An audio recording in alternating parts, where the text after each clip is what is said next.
Hi viewers, మనం వచ్చేసి ఏనుగు చెప్పేటువంటి కథ టర్మ్ 1లో వచ్చేసి సోషల్ సైన్స్ సాంఘిక శాస్త్రము Tamil Nadu government Telugu medium term 1లో చూస్తూ ఉన్నాము. ఈ క్రింది ఖాళీలను పూరించండి. తాబేళ్లను సంరక్షించేటువంటి శరణాలయం వచ్చేసి కొడియక్కరై శరణాలయము.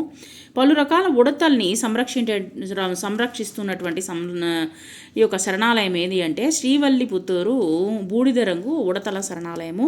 మహానగరంలో అమరి ఉన్నటువంటి శరణాలయం వచ్చేసి గిండి జాతీయ ఉద్యానవనము. సముద్ర గర్భ ప్రాణుల్ని సంరక్షించేటువంటి శరణాలయం వచ్చేసి మన్నార్ సింధు శాఖ. వలస వచ్చేటువంటి పక్షులు ఎక్కువగా విడిది చేసేటువంటి శరణాలయం వచ్చేసి కూందన్ కులం శరణాలయం అనమాట. శరణాలయము ప్రశ్నలకు జవాబులు చెప్పండి. శరణాలయము అంటే ఏమిటి? ప్రకృతి సిద్ధమైనటువంటి వాతావరణంలో ప్రాణుల్ని సంరక్షించేటువంటి ప్రాంతాన్ని ఏమంటామంటే శరణాలయము అని అంటాము. ఇక్కడ పక్షులు కావచ్చు, జంతువులు కావచ్చు, అనేకమైనటువంటి ప్రాణులు కావచ్చు, వీటిల్ని జాగ్రత్త పరుస్తారనమాట. సో వాటికి స్వేచ్ఛ అనేటువంటిది ఉండడం కోసము శరణాలయాలని ఏర్పాటు చేస్తారనమాట. కొడియకరై శరణాలయంలో కనబడేటువంటి తాబేళ్ల యొక్క రకాలను రాయండి. ఇది ఇసుకతో కూడినటువంటి సముద్ర తీర శరణాలయము. నది సముద్రంలో కలిసేటువంటి ముఖద్వారంలో నిలిచినటువంటి నీళ్లలో ఈ శరణాలయం అనేటువంటిది ఏర్పరచబడింది. ఇక్కడ జంతువులు మాత్రమే కాక ఆలివ్ రిడ్ల అనేబడేటువంటి సముద్రపు తాబేలు, నక్షత్రపు తాబేలు కూడా ఉన్నందువల్ల ఇవి చాలా ప్రసిద్ధి చెందింది.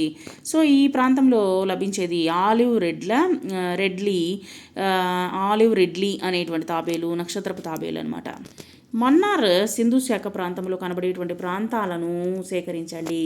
ఇది సముద్ర గర్భంలో ఉన్నటువంటి జాతీయ ఉద్యానవనము. ఇది 10,500 చదరపు కిలోమీటర్ల వరకు విస్తరించి ఉంది. ఇది తీరంలో ఉన్నటువంటి మన్నార్ సింధు శాఖలో ఒక భాగంగా ఉంది.